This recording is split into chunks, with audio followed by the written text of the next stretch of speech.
dan juga mie ucok ketika bertandan ke Jawa nanti. Baik, saya langsung saja. Mas Faiz, saya ini kan ada satu lembaga dan juga sebagai kepala laboratorium, dan tentunya banyak juga berdiskusi dengan Prof. Rohmadi yang juga sebagai narasumber kami. Sekiranya dengan usaha tadi yang sudah dijelaskan dari 3 narasumber termasuk Mas Ais tadi, untuk wirausaha terkait jual beli pakaian layak pakai ya, yang brand.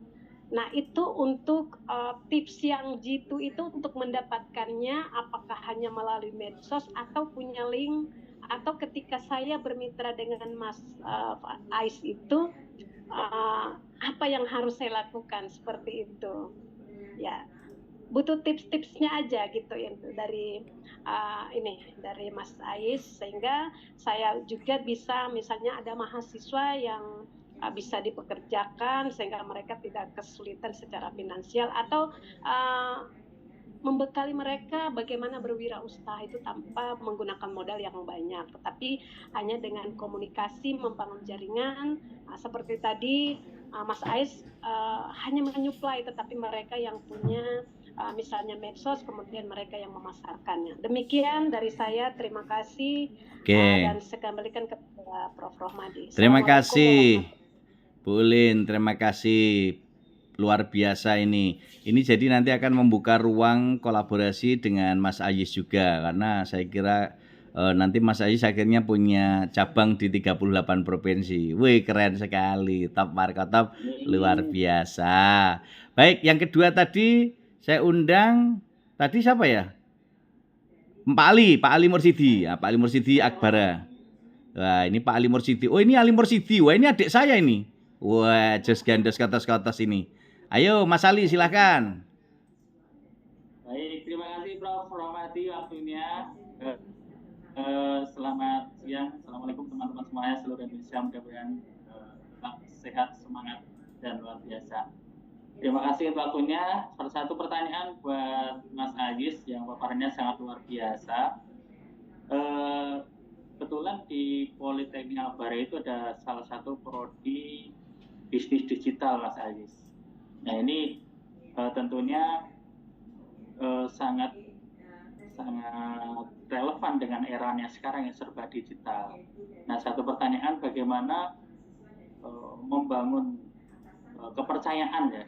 Sebenarnya dari Mas Ais tadi kan saya menangkap adanya sebuah kepercayaan dari klien ataupun dari relasi yang dia sebenarnya produk utamanya yang dia live-kan bukan produknya Mas Ais, tapi itu bisa membawakan dengan maksimal. Itu kan salah satu poin yang ternyata Mas Ais bisa bangun. Nah, ini yang ingin saya tanyakan, bagaimana membangun kepercayaan kepada mitra kita, dan satu lagi bagaimana membangun semangat teman-teman generasi Gen Z sekarang ini, Mas Ais, yang mungkin lebih banyak magernya begitu, Mas Ais. Matur suwun, Mas Ais. Terima kasih Prof. Rohmadi. Terima kasih Pak Ali Mursidi, luar biasa jos gandos. Ini terkait dengan membangun trust, membangun kepercayaan. Tadi Bu Ulin terkait dengan trik-trik untuk bisa berbisnis digital pakaian. Oke, selanjutnya Mbak Nala Armadani. Mari Mbak Nala. Assalamualaikum warahmatullahi wabarakatuh. Waalaikumsalam warahmatullahi wabarakatuh. Perkenalkan, nama saya Nafa dari Universitas Islam Yusuf Tangerang atau UNIS Tangerang, prodi bisnis digital. Kebetulan saya mahasiswa Pak Aziz sendiri. Mantap. Nah, saya izin bertanya Pak, menurut Bapak nih, sifat apa yang dibutuhkan untuk membangun suatu tim yang berkompeten? Apakah ada tips yang bisa Bapak bagikan? Udah cukup itu aja Pak. Oke, luar biasa Mbak Nafa, terima kasih. Sikap ini terkait dengan sikap berbisnis yang tadi dibatakan oleh Mas Ais. Baik Mas Ais, langsung saja silahkan diselesaikan dulu 3 penanya yang top markotop luar biasa ini dari Mas Ais. Ya, terima kasih Prof dan Bapak Ibu tadi yang sudah bertanya. Ini saya sharing ya sebentar. Tadi yang pertama Prof dari Bu Ulin, Ulin Palu, ya, Universitas terkait dari Bu Tadulako. Ulin tadi. Ya sebenarnya ada dua cara Bu sebetulnya yang saya tawarkan, ini menjadi opsi saja ya. Pertama, jika ingin membuat bisnis sendiri itu tidak jadi persoalan, saya tidak merasa akan menjadi saingan saya juga, malah saya senang gitu ya bisa membuka bisnis-bisnis orang lain begitu. Karena tadi saya ceritakan juga ada 2 teman saya yang saya coba bantu gitu sampai dia berdiri sendiri gitu. Jadi nanti secara supplier link juga nanti saya coba bantu. Tidak harus mengambil dari saya jika memang itu masih menjadi hitung-hitungan gitu nantinya ya. Oh ternyata lebih murah di sana atau nanti efektif di sana, itu tidak jadi persoalan. Nanti saya bantu saja terkait itu. Cuma kan biasanya kalau ke supplier itu kita diminta untuk mengambil 1 bal, dan itu nanti di dalam bal itu banyak pakaian yang grade-nya berbeda-beda gitu. Kalau saya kan dari dulu memang fokusnya di grade yang brand saja. Jadi kelasnya ibaratnya di kelas 1-nya saja, kelas 2 dan 3 itu nggak saya ambil gitu. Ya, jadi seperti itu. Dan nah itu opsi yang pertama. Jadi bisa langsung meminta link-link itu pada saya, atau nanti teknis cara pemasaran seperti apa nanti itu bisa begitu menginfokan saya. Terus kedua, jika ingin kerjasama nanti itu mudah sih, kerjasama itu mudah, tidak ada jaminan apapun juga. Intinya orang itu mau begitu untuk melakukan pekerjaan itu gitu. Nah itu nanti secara teknis bisa kita bicarakan di belakang kayak itu kan, khawatir kalau di depan kan sensitif karena ada aturan sendiri begitu. Jadi kalau memang ingin menjadi kolaborasi begitu untuk usaha juga, itu tidak mengeluarkan modal sama sekali. Nanti ketika untung baru akan membagi hasil. Paling itu saja gitu untuk menjawab pertanyaan Bu Ulin. Terus melanjutkan pertanyaan yang kedua dari Bapak siapa tadi? Dari Pak Ali Mersidi. Mas siapa? Pak Ali. Pak Ali Mas. Oh Pak Ali, siap Pak Ali. Nah memang Pak Ali tadi kan ada pertanyaan bagaimana menjaga semangat generasi Z gitu ya di tengah-tengah era sekarang. Sebetulnya kan generasi Z ini atau milenial pengennya kan yang sederhana, tapi dia pengennya cuan gitu. Iya. Gitu. Banyak orang yang nggak pengen kerja formal tapi pengen dapat duit gitu. Nah anak-anak sekarang kan pengennya simpelnya seperti itu.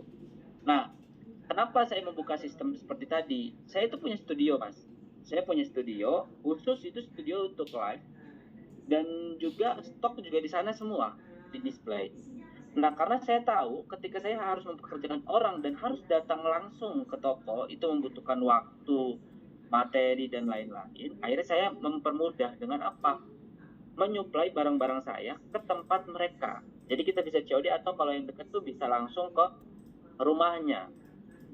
Gitu. Misalkan mengirim 100 piece baju ya, misalkan dia nanti seminggu atau 2 minggu sudah sold out misalkan, atau habis semua, saya supply lagi. Atau misalkan kata dia, Kak ini produk ada 20 sampai 30 nggak laku, nggak apa-apa dibalikin gitu ke saya, nanti saya olah lagi. Entah itu saya mengelekkan sendiri, kadang kan rezeki beda tuh, 30 yang nggak laku di si A ke saya kadang laku gitu. Ketika dipasarkan, karena memiliki sosial media yang berbeda. Karena kan tadi saya dulu memiliki 5 sosial media dengan kolaborasi brand yang sama. Nanti ada tandanya doang, kolaborasi 1, kolaborasi brand 2 gitu aja gitu, sampai 3, 4 gitu. Sekarang udah musnah, tinggal 2 akun saja yang digunakan.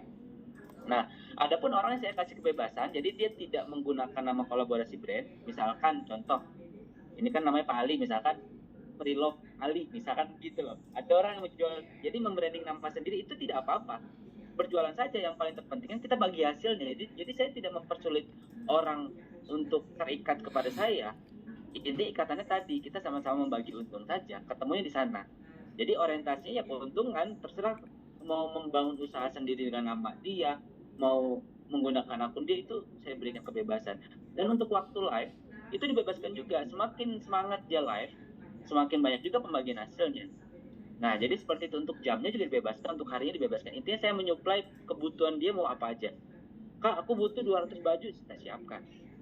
Seperti itu. Nah itu untuk untuk menyesuaikan dengan karakter generasi Z yang hari ini pengennya santai gitu tapi dapat cuan gitu. Dan live kan sekarang bahkan banyak orang yang live tuh nggak harus di studio, di kamar gitu. Orang kalau kamarnya estetik, kalau kamarnya bagus, orang live di kamar jualannya.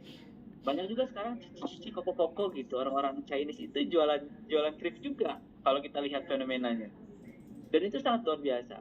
Terus ruang tamu dimanfaatkan untuk live. Intinya backgroundnya itu ya sesuai lah gitu. Sesuai aja, nggak bagus lah ya, nggak apa-apa. Itu sesuai aja, enak aja itu. Gitu rumusnya. Jadi itu ya. Terus juga memang untuk pemasaran digital memang saya juga mengajar di bisnis digital kebetulan ya.